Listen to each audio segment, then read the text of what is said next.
I began, and I was too shy to tell anyone I want to be a writer. That's why I ended up in video games. Based on my fairly limited understanding of how language models work, they're not going to replace good ideas. What I realized quite a while ago, unfortunately, was that we made that game and it was set, I think, in 86, and we made it in 2002, so it's 16 years after. And now it's way past 16 years since Vice City came out. Dan HOUSER apareció nuevamente y habló como nunca antes en casi toda su carrera. Fue entrevistado hace unos días en una especie de podcast de 3 horas hosteado por LEX FRIDMAN. Y acá te ahorro toda la entrevista con los momentos más importantes. Esta vez se hizo justicia, a diferencia de la aparición esporádica que tuvo en la Comic Con de Los Ángeles hace un tiempo, no solo porque el entrevistador le pudo preguntar un montón de cosas, sino porque se nota realmente que LEX FRIDMAN es gamer y conoce del tema. Hablaron de muchísimas cosas, desde sus personajes favoritos, su salida de Rockstar Games, los contenidos cancelados, qué opina sobre GTA 6 y mucho más. Así que quédate que ya empezamos, pero primero, si sos nuevo en el canal, bienvenido. Acá cubrimos todo lo relacionado a Rockstar Games y el nuevo juego en camino, así que si después de mirar te gusta el video y querés estar al día con estos temas, suscríbete, dale like a este video y no te olvides de activar las notificaciones para nuevos videos. Ahora sí, empezamos con el resumen de la entrevista, que igual se las dejo en la descripción porque no tiene desperdicio todo el conocimiento que tiene este hombre. Para quienes no están al tanto y ponerles un poco de contexto, Dan HOUSER es uno de los co-creadores de Rockstar Games, casi una leyenda viviente, junto con su hermano Sam HOUSER, actualmente presidente de la compañía y uno de los pocos veteranos que quedan dentro. Dan trabajó 20 años ahí, colaborando como escritor y productor ejecutivo en la saga de Grand Theft Auto, Red Dead Redemption y Bully, marcando un precedente antes y después en la industria de los videojuegos y el entretenimiento en general con sus narrativas. Se fue en 2020 después de terminar Red Dead Redemption 2, previo a un año sabático que se tomó, y su salida se dice que fue por diferencias todavía no aclaradas. Desde entonces todo el mundo se pregunta cómo será la nueva dirección de Rockstar en relación a sus títulos nuevos y si veremos su ausencia con el próximo juego que está por llegar, GTA 6. Arranquemos primero por su pasado, las decisiones arriesgadas, lo que no sucedió y parte de su proceso creativo para hacer las obras maestras que hoy están inmortalizadas entre los jugadores. Pero no todo fue color de rosa siempre, hay muchas presiones una vez que la empresa crece y hay altibajos durante el proceso. Dan lo vivió en el desarrollo de GTA 4 mientras se gestaba la demanda del hot coffee y pasando un año instalado en Nueva York. I was living in New York. I'd been living in New York for a few years. Wasn't sure if I was happy. Was going through a lot of personal dramas as usual. And that was why I was looking at some of GTA 4 again recently, and it's really dark. And I was like, oh, that's why. You know, I was single and miserable, and I wasn't sure I wanted to stay in America. My life felt in a lot of flux. As a company, we'd had all that hot coffee drama, so constantly thought we might be shut down in the middle of making that. You know, a lot of drama in the company, so it felt like having had this run of success and relative personal stability from GTA 3, Vice City, San Andreas, suddenly 2005, 6, 7, early 7, life felt very unsure. And that kind of bled into it. But in terms of the process, it was trying to find an underbelly to New York and capture an immigrant experience that I'm not entirely sure how accurate that immigrant experience was in 2008 when the game came out, and then tell it story from a different angle as an immigrant, which I thought made it interesting. And then this sort of journey around these various New York characters. So I kind of spent probably a year traveling around with cops or meeting people on and off, and you know, wandering around New York and driving around, and you know, on and you know, while just go up for the morning from the office, doing that through 2005, assembling little notes. Here's a funny character for this, figuring out how the order we want to travel around the map in, characters of this, what was an interesting take on the, you know, mob for that kind of time period, what was an interesting take on some Jamaican hoodlums for that kind of time period, assembling lots of notes and more notes, and really running away from the work. Finally set myself a deadline, told all the other people on the senior people on the team, okay, I'll have a story draft to you Monday morning, I remember it was, say, February the 1st. And then the weekend before was in a cabin we had upstate, and just stayed up all night, knocking these notes into shape, assemble about probably a 30-page document, so a story synopsis and a character synopsis for each of the major characters, break that down into missions. And for GTA 4 in particular, it's like, well, we're going to try and write, you know, our animation's going to be a lot better, our character models are going to start to look better, the world is going to look amazing, therefore we can support better, you know, longer scenes, we can have more in-depth characters, but we've got to find a tone that works that with the game. Easy, no problem. And I started to worry and worry and worry. And also writing as a Serbian immigrant. And I was an immigrant, but I'm not Serbian.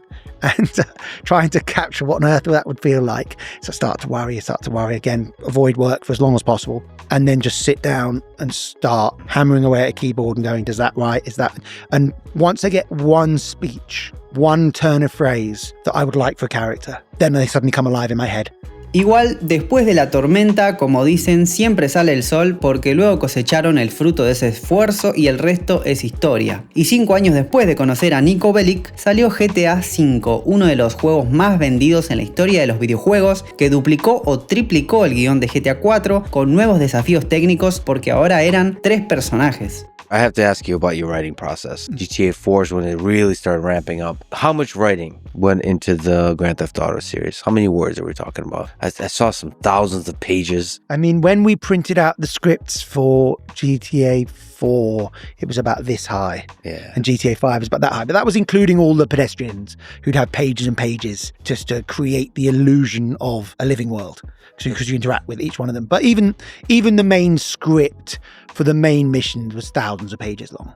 I think one of the reasons that the team that Grand Theft Auto is still so popular is we always tried as a group to really innovate from game to game. And we always try to innovate with the narrative and innovate with the art direction, innovate with every piece of the game. And I think having done GTA 4, which was this kind of operatic journey for this big lead character and then these 2 extra stories that came afterwards, the challenge was, can we make a video game which tends to be very much focused on one protagonist, but have multi-protagonists? And the technical challenge of moving from character to character, the team did such an amazing job that I don't think people realized how hard it was. But we would sit there just sort of holding our heads because they hurt so much around like, what happens if you do this, then do that? It's just, this is so hard. Why have we decided to do this? It's horrible. And then it all came together. But I think the idea was develop 3 characters who do feel like characters, but where one is really driven by ego, one is really driven by id, and one is really driven by trying to get ahead. So some kind of representation of the superego, and see how that feels when they all play off against each other. Obviamente, entre tantos años como escritor desarrollando personajes y títulos, tiene sus favoritos. Esto ya lo había dicho en la Comic Con mencionando a Arthur y Red Dead Redemption 2, pero esta vez pudo explicar un poco más y mencionar hasta otros personajes, e incluso cómo el oeste se relaciona de manera personal, porque para sorpresa de muchos, la historia de Arthur y su enfermedad fue una situación familiar que vivió con su abuelo. Who do you think is the best character you've ever created in RDR? So to me, I think definitively Arthur from Red Dead Redemption 2 is the best character ever created in video games. Ever. You said that a lot of video games work on the same premise, that you start as a weak person and end up as a strong superhero. But what if you start as a tough guy, someone who already is very strong, someone that is emotionally confident of his place in the world? Arthur's journey is not about becoming a superhero, because he's almost one at the start, but it's about an intellectual roller coaster when his worldview gets taken apart. It's very different than the normal journey. Yeah, in a game. I wanted to reverse it. What about the component of mortality, of a character facing his own mortality over a prolonged period? Yeah, I thought that was really part of the story. Really a fun thing to play with. John dies in Red Dead 1 and wanted to top that with Red Dead 2, or do that in a different way. And so the idea that John's death is fairly sudden. And so if he's got this long drawn out death, and then I'd always been obsessed by TB. As diseases go, it's a great literary device, because it is this long drawn out slow death, but in which you are also getting weaker. And my grandfather actually had TB before they invented antibiotics, and was sent to a sanatorium just after he'd had his child, my father, and survived, but only 3 of them out of like 35 survived. So I was always captivated by TB as an illness. It felt like it was an interesting thing to play around with as an idea, this guy getting weaker who felt like he was immortal, and essentially was immortal. He was the protagonist in a video game. He could not die, and suddenly he is becoming mortal, and but that helps him see stuff. I thought that was a different way of doing a lead character in a game. Do you think it's the greatest character you've ever created? I think he's the best lead character. The lead characters are different from the side characters. And I think he's the most rounded and works the best. I kind of Him and Nico are the two I like. You know, they were the two most ambitious. So Yeah, for I'm me, with it's always sort of a toss up. You know, but then I loved all the stuff like the art team did such an amazing job. It was there with the journal and that kind of like the way that all the features worked into Arthur's character. I thought that was he was really rounded. He worked in lots of different ways really well. I loved like his flawed relationship with his old girlfriend, things like that, all the side, you know, the bits that kind of turned up around him. Lo de Arthur como su personaje favorito ya se sabía del video anterior, que si no lo viste te lo dejo acá, pero también me sorprendió la declaración de que le tiene cariño también a Nico como uno de sus personajes favoritos. Pero GTA 4 es uno de los mejores juegos de la saga, al menos el mío es uno de los favoritos. Seguimos con la entrevista y a pesar de muchísimos éxitos, la realidad es que hay juegos que no vieron ni van a ver la luz, incluso contenidos adicionales como el DLC de GTA V con Agent Trevor y la posibilidad de un GTA Zombie. Is there DLCs like for RDR, GTA that you wish you had the time when you were there to have created? Of course. There's always things I wish I'd done. I always wish I'd done more. What would you have added? The internet knows we made a DLC, single-player DLC for GTA 5 that never came out. And we also never really worked on another game. But I like the idea of it that was a GTA zombie game. That would have been funny. I think that could have been quite fun. What was the GTA 5 DLC? It was one when you played as Trevor, but he was a secret agent. It was cute. It never quite came together and it was never finished. It was about half done when it got abandoned. But I think if that had come out, probably wouldn't have got to make Red Dead 2. So there's always compromises. I like making the stories. For me, I love the model of GTA 4 when you had the extra stories coming afterwards, or Red Dead 1 when you had the zombie pack coming afterwards. I like just doing these extra things. So I personally like to have done more of that in that company.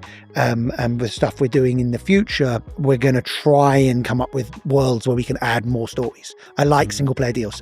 I just think the audience loves it and it's really fun to make. Y entre más cosas canceladas, mencionó otro título que a varios nos hubiese gustado saber qué pasó. La promesa del juego de espionaje cancelado exclusivo para PlayStation 3, Agent. Were there some other game ideas you considered while at Rockstar and afterwards that you didn't go with? We worked a lot on multiple iterations of an open world spy game. And it never came together. It's the Agent, and it had about 5 different iterations. So good. I don't think it works. I concluded, and I keep thinking about it sometimes. So sometimes I lie in bed thinking about it. And I've concluded as what makes them really good as film stories makes them not work as video games, or need to think through how to do it in a different way as a video game. So for people who don't know, it would be hypothetically set in 1970s Cold War era. That was one of the versions. There was another one that was set in current.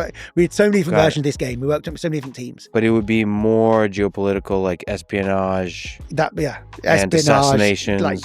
Assassinations. I don't know what it would have been, because we never got it enough to even doing a proper story on it. We're doing the early work as you get the world up and running. It never really found its feet in either of them. And I sort of think I know why. Because one of those films, they're very, very frenetic and they beat to beat to beat. You know, you've got to go here and save the world. You've got to go there and stop that person being killed and then save the world. And an open world game does have moments like that when the story comes together. But for large portions, it's a lot kind of looser and you're just hanging out. And you're just doing what you want, and I want freedom, and I want to go over here and do what I want, and I want to go over and do what you want. And that's why it works well being a criminal, because you fundamentally don't have anyone telling you what to do. But as a spy, that doesn't really work, because you have to be against the clock. So I think for me, I question if you can even make a good open world spy game.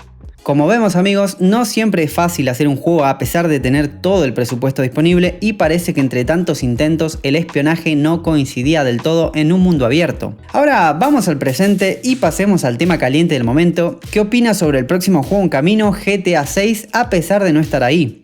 I think GTA 5 had the biggest launch in video game history, and GTA 6 has the potential to topping that. First of all, do you think it will? And more broadly, what was your definition of success for a video game? I would assume it will, because it's so anticipated. And anticipation is the best driver of early sales. As we saw with GTA 4 versus Red Dead Redemption 1, you know, GTA 4 far more anticipated, sold much better early on. So I would assume it will sell really well. That was never my definition of success, but you certainly wanted to make money. You're spending someone's money. So the number one success is, are you making that money back plus $1? At some level, that has to be the single most important thing.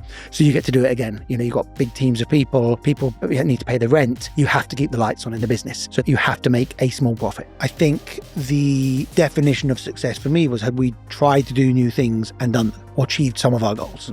That was the thing that I'm at.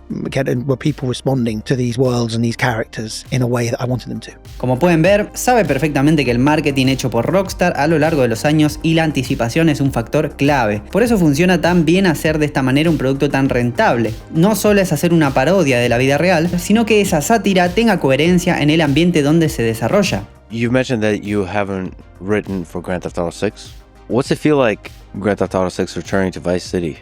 This is over 20 years later, but the original GTA Vice City game was set in the 80s. So maybe inspired by Scarface a little bit? Scarface, Miami Vice.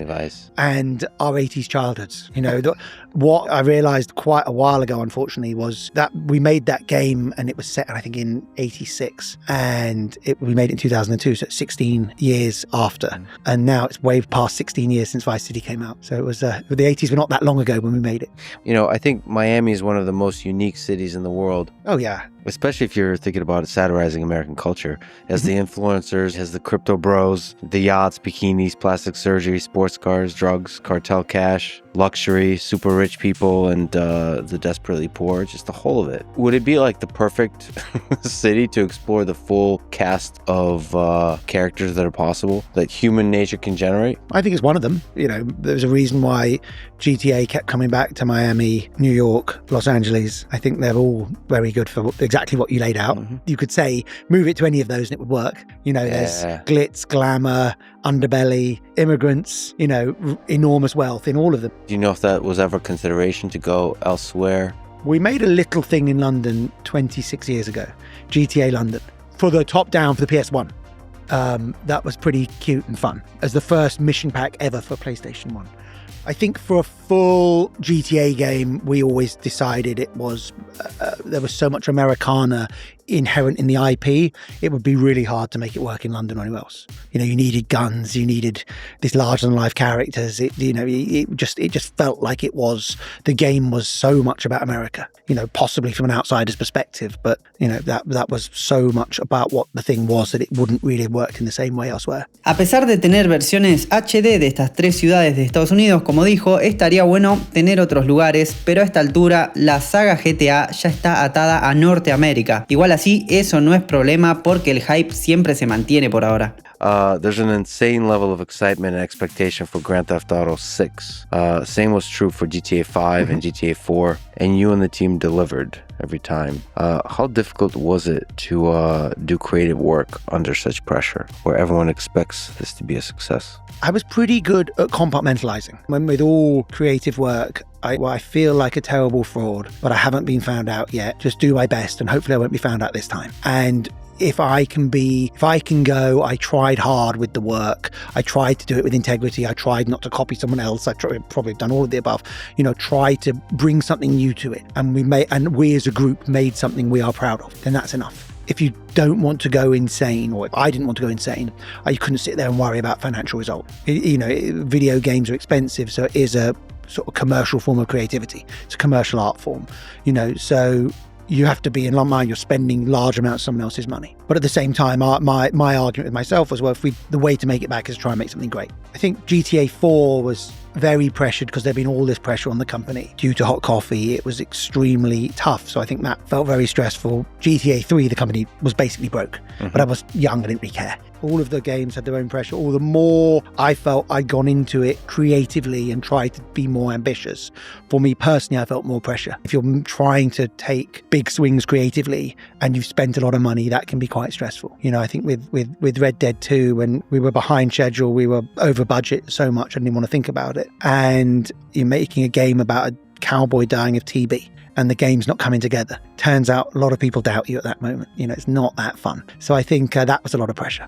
But, you know, anything, if you're doing something new, you know, the new stuff, there's not necessarily pressure on releasing a comic book or in the same way because it's not taken as long. But, you know, if you're making things, there's always pressure that people are going to like it.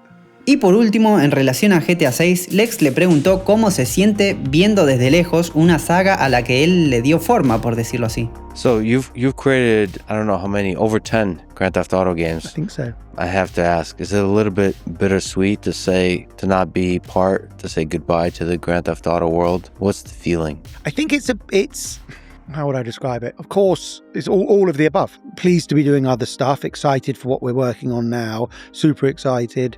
Of course, letting go of something. I worked on it one way or another for like 20 odd years, and wrote on the last 10 or 11 that came out, wrote all of them, or, lead writer on all of them, whatever it was.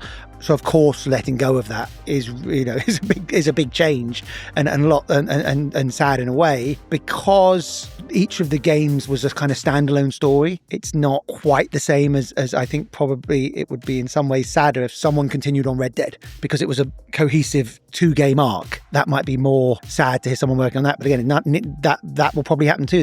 I don't own the IP. That was the sort of part of the deal. It's a privilege to work on stuff, but you don't necessarily own it. Llama mucho la atención como le tiene un cariño inmenso a Red Dead, anteponiendo casi por encima de GTA, y escucharlo decir que le dolería más ver qué hacen después de la historia de Arthur. Igualmente, con la base tan sólida y la vara tan alta que dejó para las dos sagas en todo este tiempo, no creo que se la jueguen en hacer cosas raras en las próximas entregas. Ahora vamos a la última parte del video, el legado y el futuro de Rockstar. ¿Cómo fue trabajar en la compañía y la dupla con su hermano? You left Rockstar in 2020. What do you miss about your time at Rockstar? Is there specific moments that bring you joy when you think about them? Of course, it was my whole, it was my life for 20-something years, 21 years or something. It was at times very intense and at other times magical experience. The lows and the highs. And the middles. It was just my life. My life was that job and the people I knew in New York and my family, and we were doing something that was intense and innovative and both loved and hated by wider society in different ways and at different times, and in this weird company that was constantly in trouble. So it was really fun. The culture was one of excellence and also an ambition to make. We thought GTA 3 could be really popular, but really popular to us meant, quite honestly, it's going to sell 2 or 3 million copies. I mean, we knew we were making something innovative, but we didn't know if people would understand how innovative it was. And then when we got the chance to make Vice City and to try and repeat it, I think every time from then on, the team was very driven to make something better. Always think about what we can do to push the medium of video games and the medium of building fake worlds further. Alex Horton and Naveed and Leslie and the guys in Scotland and all the people in New York making these new games in this new way and going, we need to find 100 voices. Well, we've got no money. How the hell are we going to do that? We'll get everyone's friends in and just record 4 lines of dialogue each, as we kind of would invent the way that pedestrians would speak in video games. No one else was doing that kind of stuff. It was insane. So I think that period from kind of 2001, 2005, it was lots of early innovation and felt really exciting because we were doing new stuff.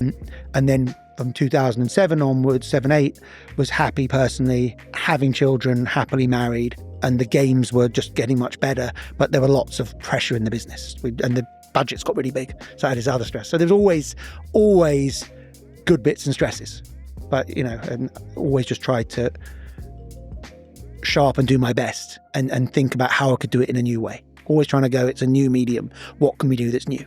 You work with your brother Sam for many years. What do you admire about him as a creative mind, as a human being? His drive and his vision early on to see what video games could become. He was the one who understood that video games were the next big thing. And I think that was, people would laugh in our face about that in those days. And so to have someone that was strong and saying, no, we stay to the course, and then having the confidence to push through with these big projects.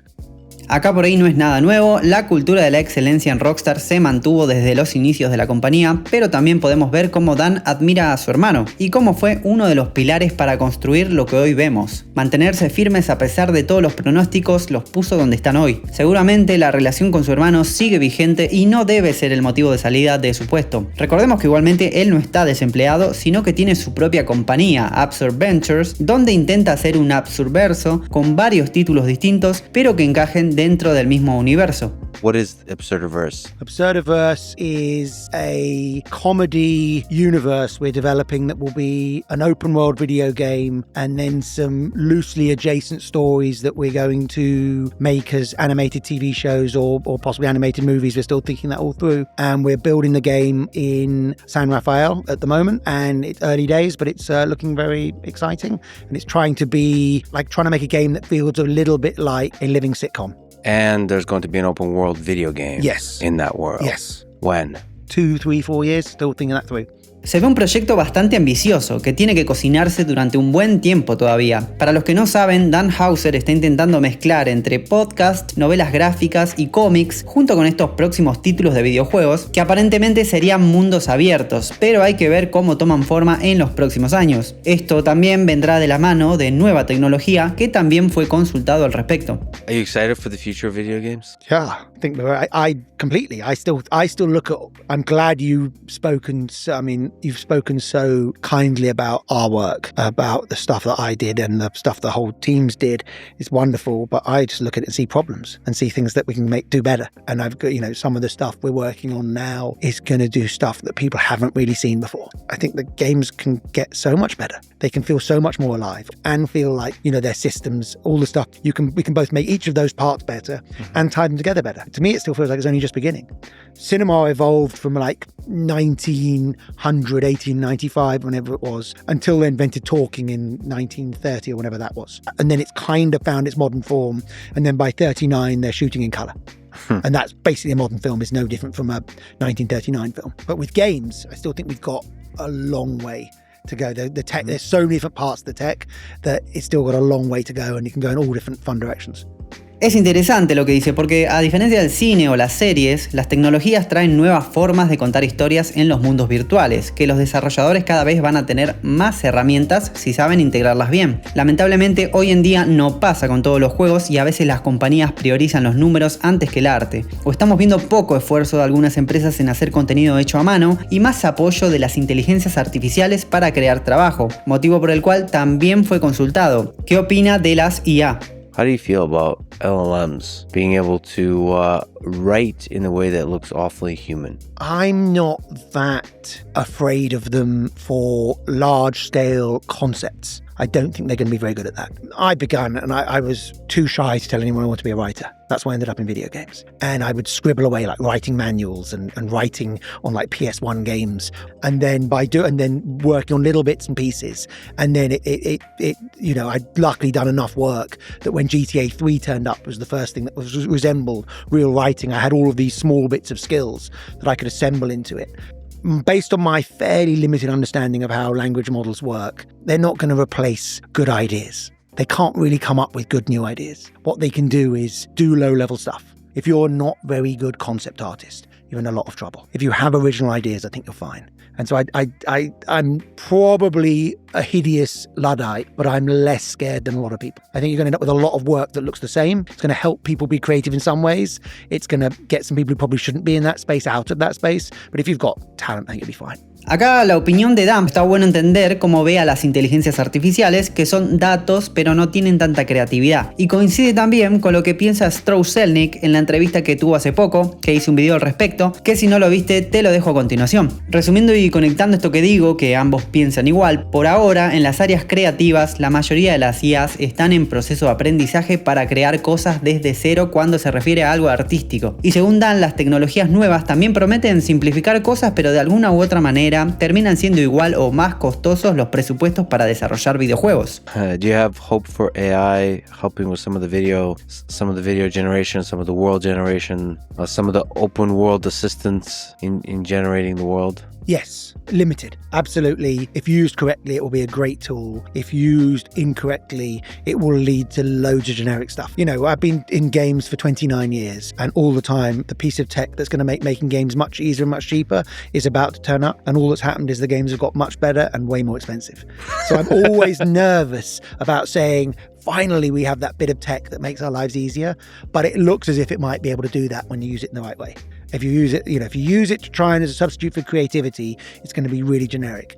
Así que por ahora no hay interés de incorporar la inteligencia artificial en este aspecto. Sé que esto seguramente cambie con el tiempo, pero se valora de verdad esa visión distinta que tienen al resto de compañías que los diferencia del resto, para entregarnos productos originales y que se mantengan a lo largo del tiempo. Y llegamos al final del video, amigos. Como verán, Dan es un tipo bastante inteligente, analítico y muy creativo, así que seguiremos de cerca todas las novedades en relación a su nueva compañía HOUSER Ventures y sus títulos. Me quedó afuera un montón de material interesantísimo muchísimo para poder debatir con ustedes, pero les traje lo más interesante. Igualmente, si llegaron a ver la entrevista completa, que no tiene desperdicio, se las dejo acá abajo, o si llegaste hasta acá con el resumen que hice, escribime en los comentarios qué te pareció. Y si te gustó el video, como siempre, no te olvides de dejarme un me gusta, suscribirte o compartirlo con quien vos quieras, que me ayudas un montón. Esperemos ver noticias de Dan nuevamente, o al menos más seguidas, para conocer qué tiene entre manos con su nuevo proyecto, y como siempre acá las estaremos cubriendo. Esto fue todo por hoy, yo soy Carrero y nos vemos en el siguiente video. Chau chau.